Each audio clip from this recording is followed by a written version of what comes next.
साल 1947 का अगस्त का वह महीना और दिल्ली की सड़कों पर एक अजीब सी हलचल थी। लोग एक दूसरे को देखकर मुस्कुरा रहे थे, लेकिन आंखों में सिर्फ आंसू थे। हर गली में, हर छत पर तिरंगे के रंग लहरा रहे थे।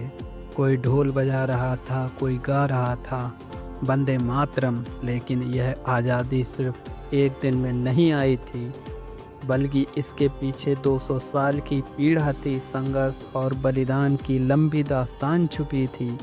आज मैं आपको उसी सफ़र पर ले चलता हूँ, वह सफ़र जो हमें 15 अगस्त तक लाया। कभी भारत को सोने की चिड़िया कहा जाता था। यहाँ की मिट्टी में सोना पैदा होता था, खेत लहलहाते थे और दुनिया भर से व्यापारी आते थे। लेकिन 1600 के दशक में एक जहाज़ आया, अंग्रेज़ों का। शुरू में वो व्यापारी बनकर आए और हुकूमत के मालिक बन बैठे।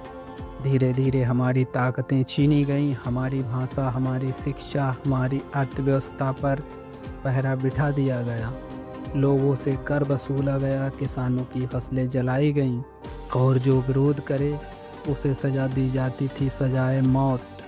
फिर आया साल 1857। गर्मी का मौसम था। मेरठ की छावनी में एक सिपाही मंगल पांडे अपने साथियों से बोला, अब बहुत हो चुका, अब हमें लड़ना होगा। और देखते ही देखते मेरठ, झांसी, कानपुर, दिल्ली, हर जगह विद्रोह की आग फैल गई। रानी लक्ष्मीबाई घोड़े पर बैठकर तलवार लहरा रही थी और कह रही थी, मैं अपनी झांसी नहीं दूंगी। लेकिन ये पहला बड़ा प्रयास सफल न हो सका। फिर भी इसने एक चिंगारी जला दी जो कभी नहीं बुझी। वक्त आगे बढ़ता गया और इस चिंगारी को मसाल बनाने वाले कई वीर सामने आए। एक नौजवान जिनका नाम भगत सिंह था, सिर्फ 23 साल की उम्र में, लेकिन दिल में आज़ादी का ऐसा जज्बा कि हंसते हंसते फांसी के फंदे को चूम लिया।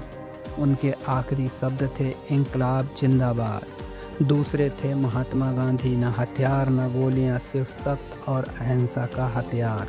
उन्होंने कहा, तुम अहिंसा अपनाओ, सच्चाई अपनाओ, यही हमारी जीत का रास्ता है।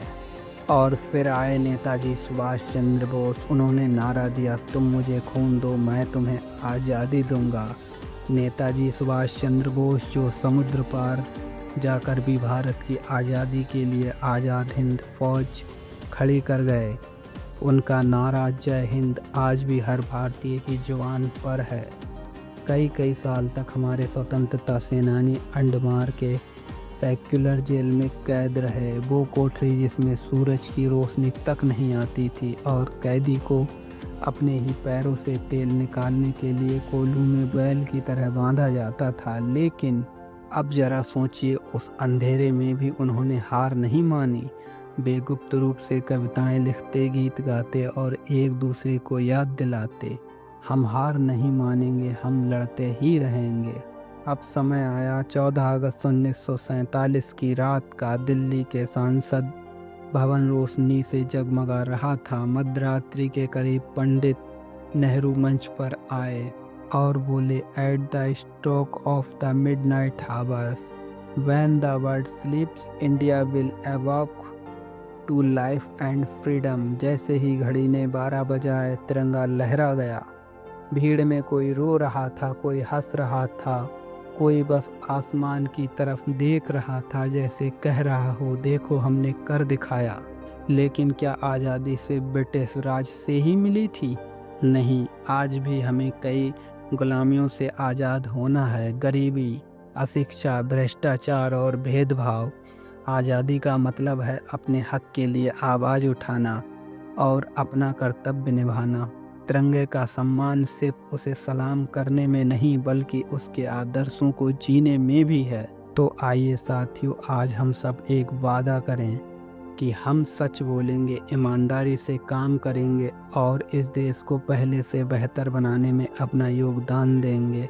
साथियों, यदि आपको हमारा वीडियो पसंद आए तो लाइक करें, कमेंट करें और हमारे चैनल को सब्सक्राइब करें और अपने साथियों तक शेयर करें और इसके बेल आइकॉन को ऑन करें, जिससे हमारा वीडियो सबसे पहले पहुंचे आप तक। आप और हम सब एक साथ बोलते हैं, भारत माता की जय, वंदे मातरम। जय हिंद साथियों।